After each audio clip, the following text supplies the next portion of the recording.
We're in our third lesson in 2 Samuel, and as we left the last time together, the commander of Ishbosheth's army had met with the commander of David's army at the pool of Gibeon.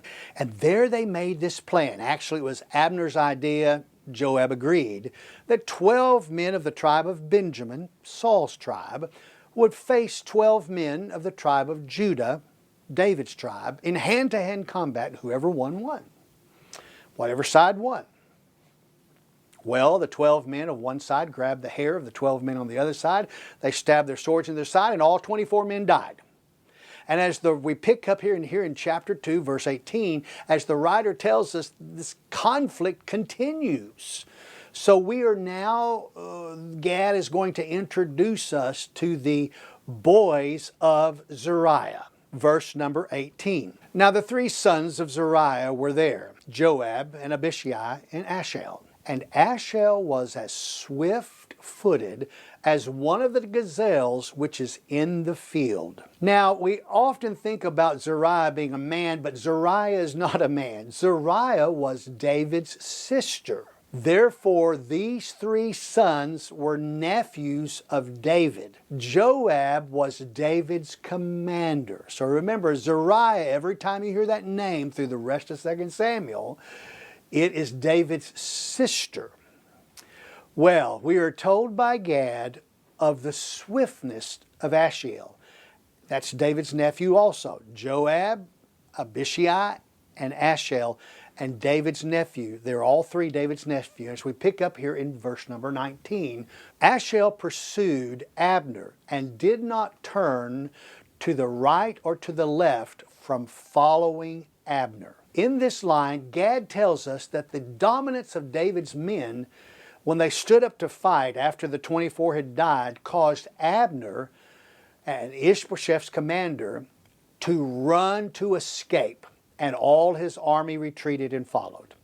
Ashel followed Abner closely and quickly. And even though Ashel was determined to catch up with Abner, it did not mean that Ashel would overcome Abner. We come to the death of Ashel, verse 20. Then Abner looked behind him and said, "Is that you, Ashel?" And he answered, "It is I." So Abner said to him, "Turn to your right or to your left, and take hold of one of the young men for yourselves, and take for yourselves the spoil." But Ashel was not willing to turn aside from following him. Abner repeated again to Ashel, "Turn aside from following me. Why should I strike you to the ground? How then would I lift up my face to your brother Joab?" However, he refused to turn aside. Therefore Abner struck him in the belly with the butt end of the spear, so that the spear came out of his back, and he fell there and died on the spot. And it came about that all who came to the place where Ashel had fallen and died stood still. Abner knew that Ashel was determined to kill him. Abner knew that Ashel could overcome one of those soldiers in Abner's army who was running with him. And he offered, say, "Pick any one of these soldiers that are with me and kill him and take his spoils, Ashel." But Ashel would not have any part of that. He wanted Abner. Abner killed him. He ran his sword through Ashel until the butt of the handle stopped at Ashel's belly. Then Abner left. When all of the rest of the men in pursuit of Abner arrived at the dead body of Ashel, the text tells us, Gad tells us, they stopped dead in their pursuit to be there at the dead body of Ashel. The men pursuing Abner stopped to gaze at Ashel's dead body, but his two brothers did not stop. But Joab and Abishai pursued Abner, and when the sun was going down, they came to the hill of Ammah, which is in front of Giah, by the way of the wilderness of Gibeon. The sons of Benjamin gathered together behind Abner and became one band, and they stood on the top of a certain hill. Somewhere down the road, all of the Benjamite soldiers And all of Israel assembled together with Abner as one force, one band. They stood together on the top of this hill, and this location means that Joab and Abishai by themselves were lower down in the valley, and they're looking at this army above them on this hill. With Abner and his men on the top of this hill, and Joab with his brother below, cooler heads are about to prevail. And we hear of the halt of the conflict. It came with what Abner said to Joab. Verse 26. Then Abner called to Joab and said, "Shall the sword devour forever? Do you not know that it will be bitter in the end? How long will you refrain from telling the people to turn back from following their brothers?" Abner is saying in these words to Joab that more men will die today if this conflict keeps up. Joab heard those words of Abner, and Gad recorded what Joab said in reply. Verse number 27. Joab said, "As God lives, if you had not spoken, surely then the people would have gone away in the morning, each from following his brother." So Joab blew the trumpet, and all the people halted and pursued Israel no longer, nor did they continue to fight any more. Taking the whole conflict into context, Joab blames Abner for all the deaths that occurred that day. Abner suggested that the cruel remedy of the 24 men killing each other should have done it. With that bloodbath that happened, and that conflict escalated, and from when Joab sat at the pool with Abner and during the negotiation should have been able to settle the dispute, but it did not. Now we must remember at this point that David would not have dared approve anything that would have ended the rule of Ishbosheth in conflict.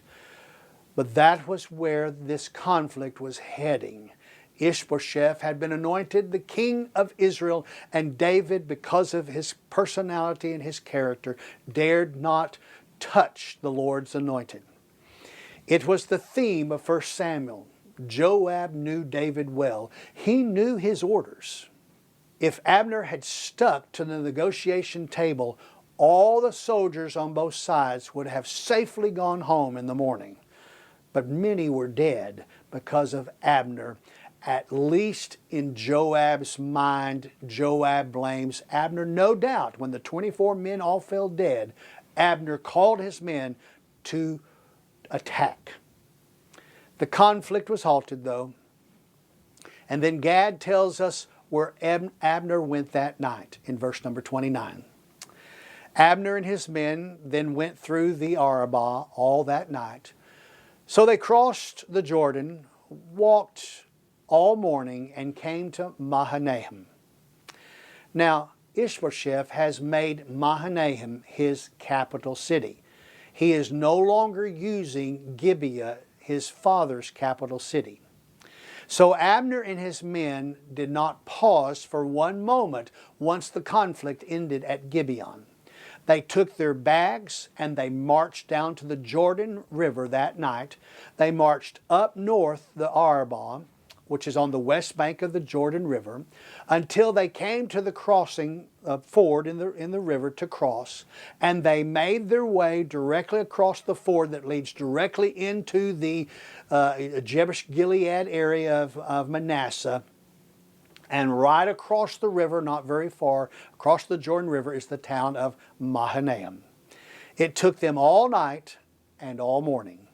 And as we are about to see next, Abner had lost 360 men that day in death. The writer concludes this part of the story by telling us where Joab went also. Verse number 30. Then Joab returned from following Abner, and when he had gathered all the people together, 19 of David's servants, besides Asahel, were missing. But the servants of David had struck down many of Benjamin and Abner's men, so that 360 men died. And they took Ashel and buried him in his father's tomb, which was in Bethlehem. Then Joab and his men went all night until the day dawned at Hebron. Of David's army, under the command of Joab, only 19 men died, not including his nephew Ashel, who Abner had killed. 12 of those men died in the senseless challenge that Abner suggested. The other 7 died in the fierce battle that ensued after the challenge. And on the way back to Hebron, Joab and the army stopped in Bethlehem to bury Ashel in the grave of Jesse, David's father. Then they marched all night to arrive in Hebron in the morning, where David was residing. Joab had a report to give David, but we are not told how David responded. But knowing David, he was going to grieve deeply. The short war between the northern tribes under Abner's control and Judah's tribe under Joab's control did not bring the war to an end in this divided kingdom. Ishbosheth was the king of 11 tribes. David was the king of 1 tribe. And the fire that was started by Abner and Joab's skirmish was not extinguished. The coals of their war were stoked and became a complete bonfire again. But in that new fiery war, the development in the kingdom continued, and David would increase. Ishbosheth would decrease. In the opening of chapter 3, verse 1, it tells us how David's power increased. Now there was a long war between the house of Saul and the house of David, and David grew steadily stronger, and the house of Saul grew weaker continually. Our writer, Gad, gives us this short sentence as a summary of the hostile state of the relationship between the northern tribes and Judah. We have to wonder about Saul's old kingdom now in the hands of Ishbosheth. To our knowledge, he had never led one thing. He ended up being the king by default because he was the last sole surviving son of Saul. It was Jonathan who was supposed to lead the north to great heights. He was a proven warrior, he was a proven leader, and he had died when his father died. And no doubt time was on David's side. He was a proven leader, David was, and David was a proven warrior. And David knew that when you go out to fight, he knew when to do that, and he also knew when to wait. Time to fight, let's fight. No, not time to fight, let's wait. And wait he should for the promise of the Lord that he would eventually be the king of all of Israel. Now, if we move back in this story to when David was still in Ziklag, we discovered in 1 Chronicles 12, verses 20 through 22, that 6 captains of the tribe of Manasseh had already defected to David from the northern tribes during the time that Saul was king. These 6 were captains over thousands, and they helped David and his band of 600 men with their families through those early 2 years. The Chronicles passage ends by telling us this: "For day by day men came to David to help him until there was a great army like the army of God." 1 Chronicles 12:22. Time was on David's side. Each day, more and more men defected to the army of David, leaving the army of Ishbosheth. How many left the north daily to join David's increase in Hebron? 1 Chronicles 12:23 through 40 tells us that answer.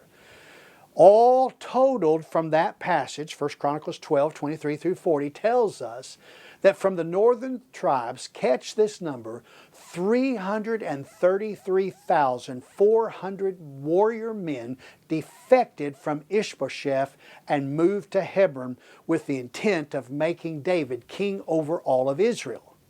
Wow! More than 1/3 men defected from the north to David. David started his kingdom with 6,800 warriors. The 600 original men, plus others who had defected immediately when Saul had died. But 2 years later, he had more than 1/3 men. Well, our author Gad also gives us now a summary of David's posterity and how his personal life increases. Not only does his kingdom increase, but now his personal life increases also. And so we're in chapter 3, verse 2. Sons were born to David at Hebron. His first son was Amnon by Ahinoam the Jezreelite, and his second son Cheleb by Abigail the widow of Nabal the Carmelite, and the third Absalom the son of Maacah the daughter of Talmai the king of Geshur, and the fourth Adonijah the son of Haggith, and the fifth Shephatiah the son of Abtal, and the sixth Ithream by David's wife Eglah. These were born to David in Hebron.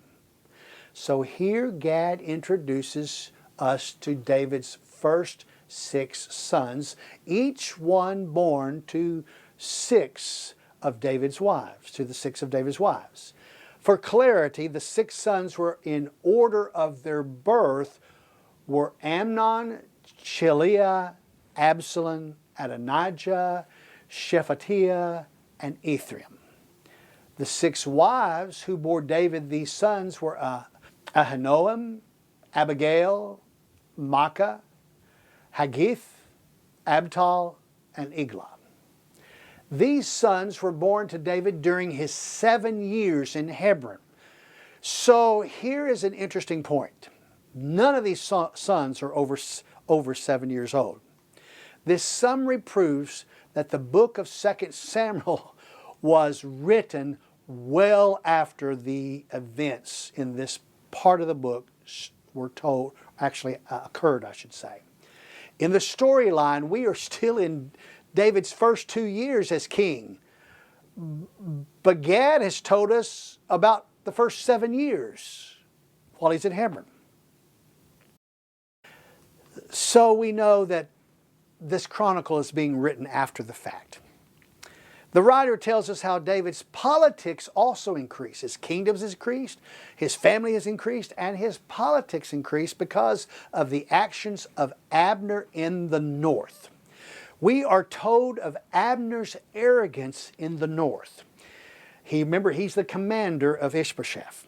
He, as we may remember, was the cousin of dead King Saul and the commander of his armies. And we see this in verse number 6, what he does. And it came about while there was war between the house of Saul and the house of David, that Abner was making himself strong in the house of Saul. Now Saul had a concubine whose name was Rizbah, the daughter of Aiah. And Ishbosheth said to Abner, "Why have you gone into my father's concubine?" Then Abner was very angry over the words of Ishbosheth and said, "Am I a dog's head that belongs to Judah? Today I show kindness to the house of Saul your father, to his brothers and to his friends, and have not delivered you into the hands of David. and yet today you charge me with a guilt concerning a woman? May God do so to Abner, and more also, if as the Lord has sworn to David, I do not accomplish this for him, to transfer the kingdom from the house of Saul, and to establish the throne of David over Israel and over Judah from Dan even to Beersheba. And he could no longer answer Abner a word, because he was afraid of him. Abner, as the commander of the northern armies, was taking advantage of his position and his prosperity in all things. Simply put, he was a snide. A snide is a person who does devious and underhanded things in their position of power. The people appointed Ishbosheth as their king, but his commander undermined the king's kingdom and the king's family. We have all known people who are like Abner. At first, we don't recognize that everything they do is for their own personal gain rather than the good of the people that they are around. But even at first, the Holy Spirit tells us that there's just something wrong with their motives. We all must trust people to help us, and we all place people in power positions when we need their help. And for the most part, those people help without personal desires, and they do not take advantage of us, and they are not snides. Yet some snides like Abner take every opportunity to undermine authorities above them and take advantage of their positions of power. I know two men whom I have worked with for over 30 years, and throughout those years I always felt something was just wrong with their intentions.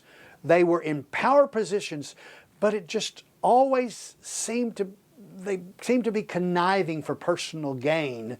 And yes, they would do some good things, but there was always just this bad twist to everything. And in the end, in the last 2 years of me serving with them, my suspicions were proven true. From the outset of Abner's coming on the scene in 1 Samuel, something seemed wrong with Abner too. Here Abner shows his true colors. He, in his arrogance, took advantage of Ishbosheth and the death of Saul. Abner undermined Ishbosheth by supposing himself to be the true power behind the king, just as snides do. However, in the culture, remember, the king's property always became the property of the successor king.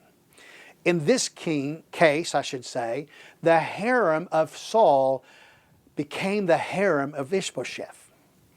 If anyone was supposed to take one of the king's wives, that person was advancing the pretension of the crown. This point comes out later in the book of 1 Kings when Adonijah has Bathsheba ask Solomon for the last concubine wife of David. Adonijah was executed for his snide attempt. That's in 1 Kings chapter 2, verses 13 through 18. Abner was absolutely incensed by Ishbosheth's question about his relationship with Rizpah, Saul's concubine. Abner decided to remove Ishbosheth's kingdom from him. Abner thought he had the power to do so, and Abner had put Ishbosheth on the throne, but he is now going to transfer that throne to David. Abner's threat struck fear in Ishbosheth, and rightly so. Abner was a snide and an evil killer. Ishbosheth had every right to be afraid. Then Abner sent messengers to David in his place, saying, "Whose is the land? Make your covenant with me, and behold, my hand shall be with you to bring all Israel over to you." It is interesting. Abner thought that the land in the north belonged to him. He was not the king.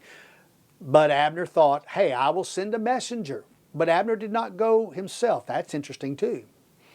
Abner undoubtedly realized that he could not be a snide with David because of Joab, and that he would have a conflict with Joab, who he had already faced before.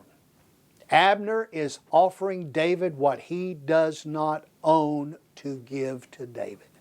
He is presumptuous. Nevertheless, Abner has opened up a conversation with David, and David uses it to reclaim his property that is still in the north. He said, "Good, I will make a covenant with you. But I demand one thing of you. Namely, you shall not see my face unless you first bring Michal when you come to see me." So David sent messengers to Ishbosheth, Saul's son, saying, "Give me my wife Michal, to whom I was betrothed, for 100 foreskins of Philistines."